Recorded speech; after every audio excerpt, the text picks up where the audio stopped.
All right, boys and girls, what is up? Welcome back to the channel.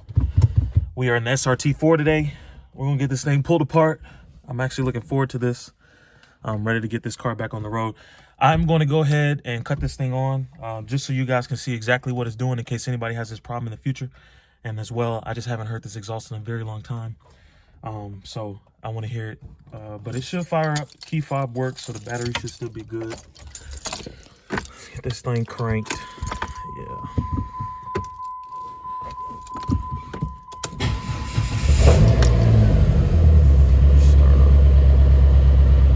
So like I said in the previous video, I could put it through all gears, no clutch, as you guys see. No foot on the clutch. First, second. Oh, got a little bit of grinding. They didn't do that last time. Second. It doesn't want to take third, but as you can see, I can go through some of the gears with no clutch.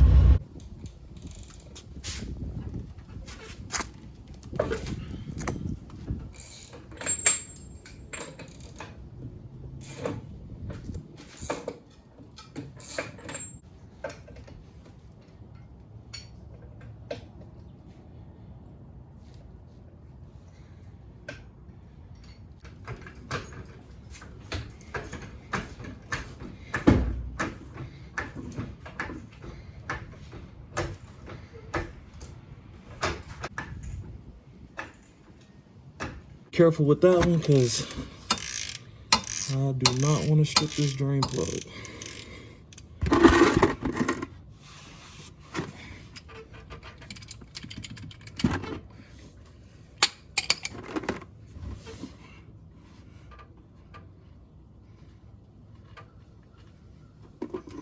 Woo.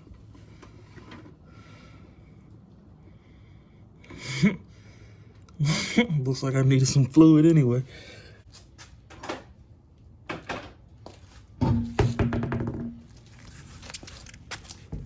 So as I was searching for that wheel lock, I went ahead and took a look at this transmission fluid, and I do see that there is, I don't know if you guys can see it, but I do have a little bit of sparkle in there.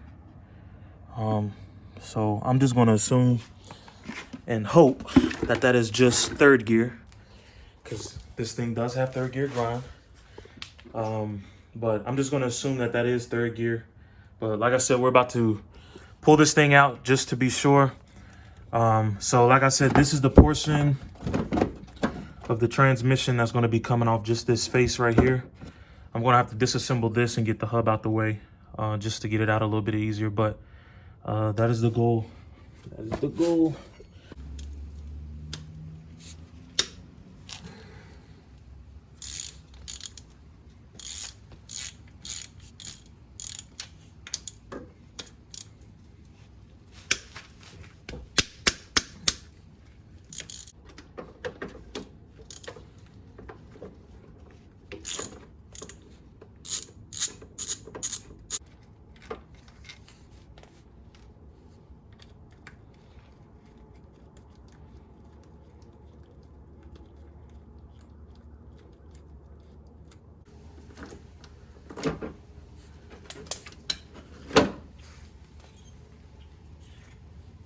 Okay, so we have gotten all the bolts out of this side of the casing. Now the next step is just to get this thing pried loose. I'll probably get like a flathead or something, try and wedge it in there and pop it out.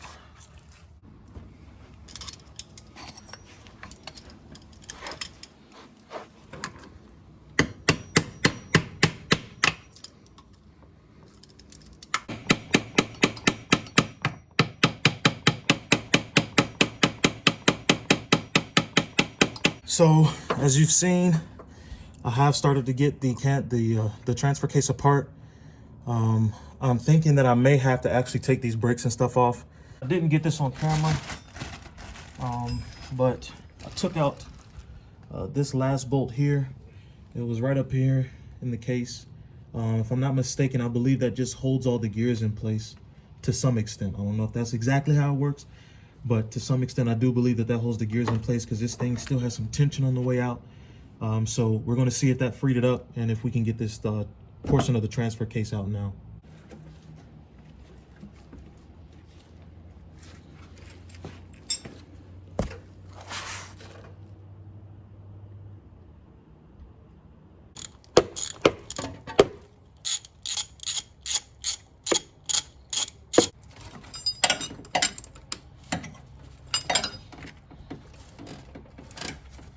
Okay, so I finally got this shift selector off.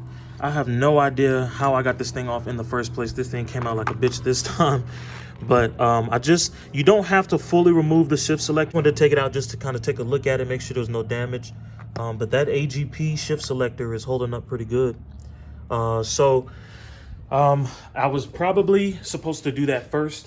When I was trying to get this casing off, it kept getting lodged. And then I kind of had an aha moment and was like, more than likely the shift selector is holding it up. So now that the shift selector is out of the way, gears are exposed. Now this side will slide on out. So we're going to go ahead and do that now.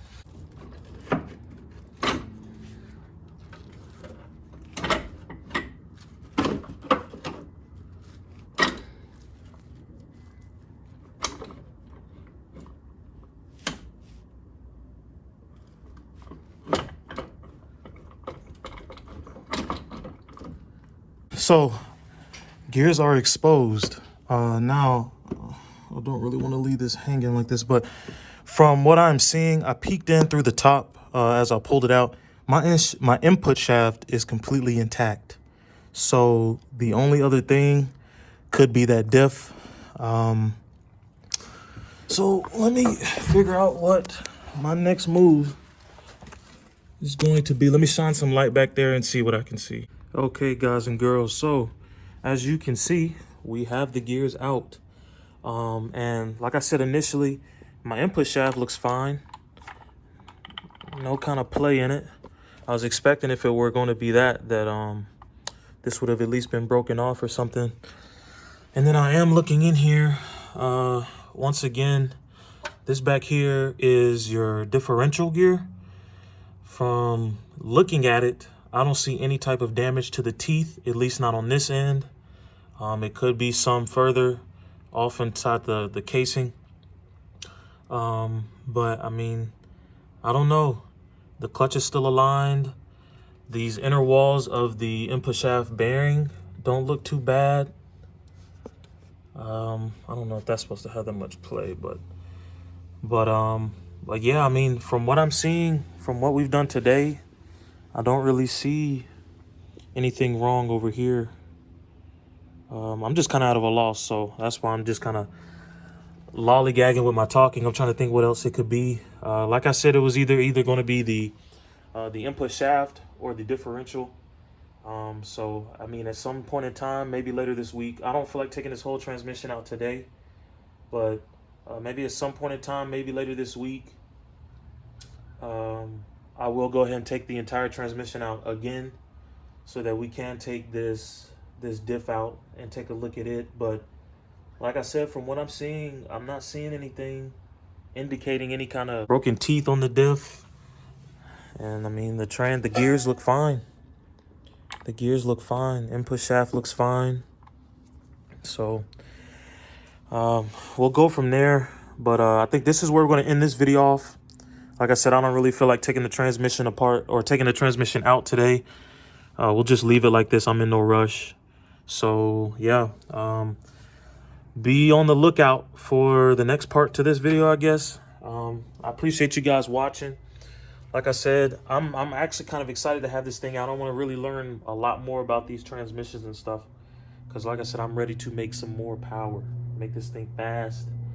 But yeah, I hope you guys have enjoyed this. Not really a how-to, but just kind of going along with me as we did this. But appreciate you guys sticking around. If you did enjoy the video, as always, like, comment, and subscribe.